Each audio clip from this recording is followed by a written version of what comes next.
I think there's like a little bit of a stigma with art in general, and that's because of I think a lot of like the finer arts, like paintings and sculptures, where so many of it is done by like a singular person, that I don't think people, outsiders at least, fully understand just how powerful collaboration is in the art field. Because, like you said, you can find that creativity together, and just having some form of prompt, like you do with clients, I imagine, even though you have those kind of restrictions, it brings out more freedom from that. While if you're promptless, it kind of feels like you don't really know where your end goal is. You don't know where your starting part is. You don't know where the journey is. And it's how do you fully focus on making something that way, right? Yeah. Um, Yes. So one of the problems I sometimes have with clients, because this is just advice for those who venture forth in I'd say honestly any creative media online when sure. it comes with clients, but um, some people will sometimes approach you like what I like to call like as a carpenter or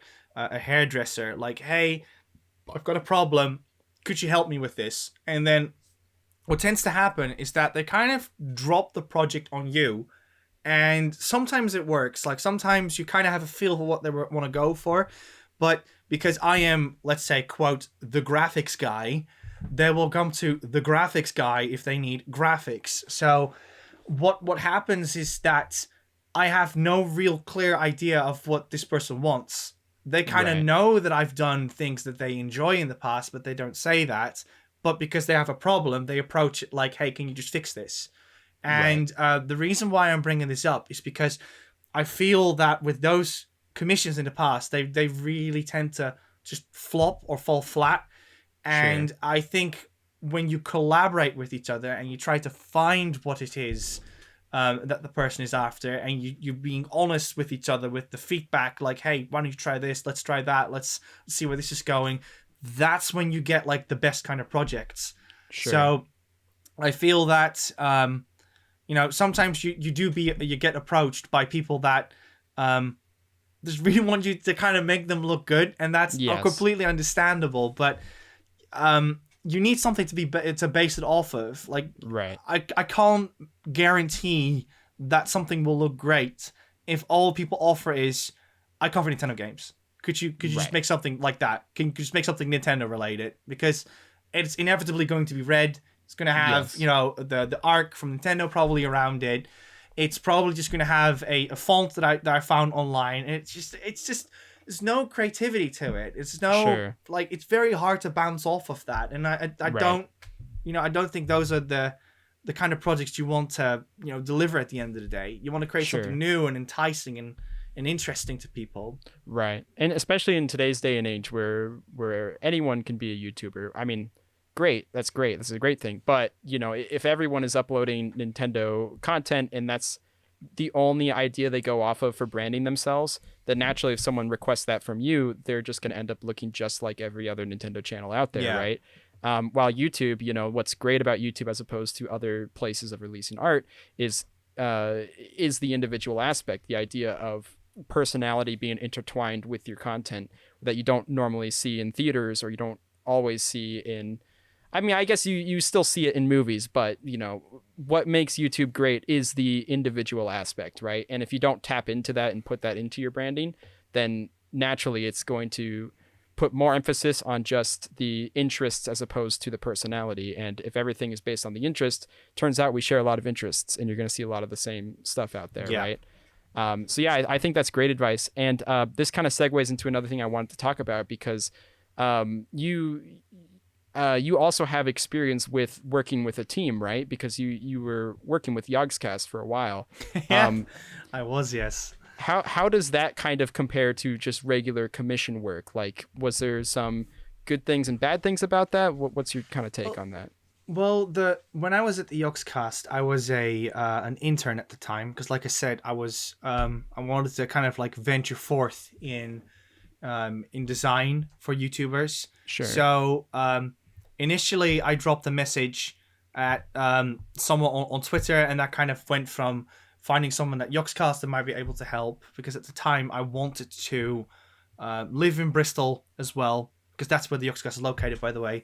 Sure. And yeah, when I came there for 4 months, it was it's kind of like working for a client, but more on a full-time basis, if that makes any sense.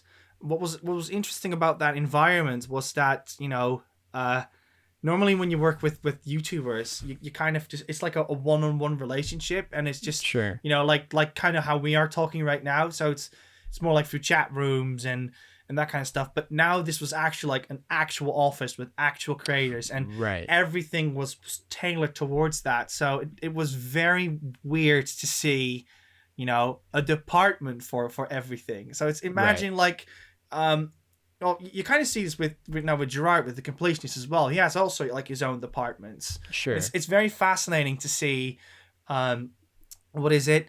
A studio where you record games, and then you have a computer, and you have like Elgato's hooked to it, and you have another room for presenting, and you have another room, and it's just one giant wall, and it's just a green screen. So when I was in that environment, it wasn't that much like different from what I normally would do with designing, but it was so fascinating to see all these creators and editors and all these like Right. famous other people just come along and work together on this singular goal of creating content, and that Right. was the most fascinating thing about it. It's almost like a kid's dream coming true. Right. Also, my favorite thing at that internship was they had 2 fridges, and those 2 fridges were always full of soda. I've always wanted like a mini fridge that had unlimited resources of of soda, and they had it. That was my favorite thing about that. There was a lot of cool things about internship, but that was one of my favorites. I mean, that's all you need, really. You don't even need an office space. As long as you got a fridge with endless soda, you're set. Yeah, pretty much, yeah. So then, did you enjoy like, would you say being in a personal proximity with people, is that, do you feel like you were more creatively driven because of that, as opposed to just working one-on-one online or whatnot? Or like, which style do you think you kind of prefer? As an interesting one, I think as long as that duality is there, that's what's important. So whether Sure. that's in the same room or online, that doesn't really matter. What I do notice, and that's just a little pet peeve. I used to have this one colleague that used to work next to me, and this person always looked over my shoulder when it came to like thumbnails. So sometimes it was very annoying that when you're working on something, that they look at that and go, "Hey, could you just quickly fix that? That just looks a bit off." Or, "Oh, you forgot to cut out this bit." And I'm like, "Yeah, but this is a work in progress. I'm busy with it. I'll come back to you like in 5 minutes or something." So Right. yeah. So maybe that, but for the most part, it is a lot of fun to work with people online as well as in Sure. the same environments. Right. And I imagine just having the opportunity to do both is very helpful too, just to be able to see both realms, right? Yeah, because like I know that there's a lot of people who can work much more efficiently and keep their brain or head clear if they're working kind of at their own pace and collaborating on their own time, while there's other people who kind of need that constant engagement from other people in order to be more productive. And I don't think either way's better. I just think some people adjust to different styles better. But ultimately, I think, like you said, the important part is just that collaboration, that open dialogue as to what you're trying to make and whatnot. Hey there. You just watched a clip from my creative podcast. If you'd like to check out the full episode as well as other episodes as soon as they come out, you can support me over on Patreon for the $3 tier, or you can just subscribe here and wait for clips and podcast episodes to come out eventually.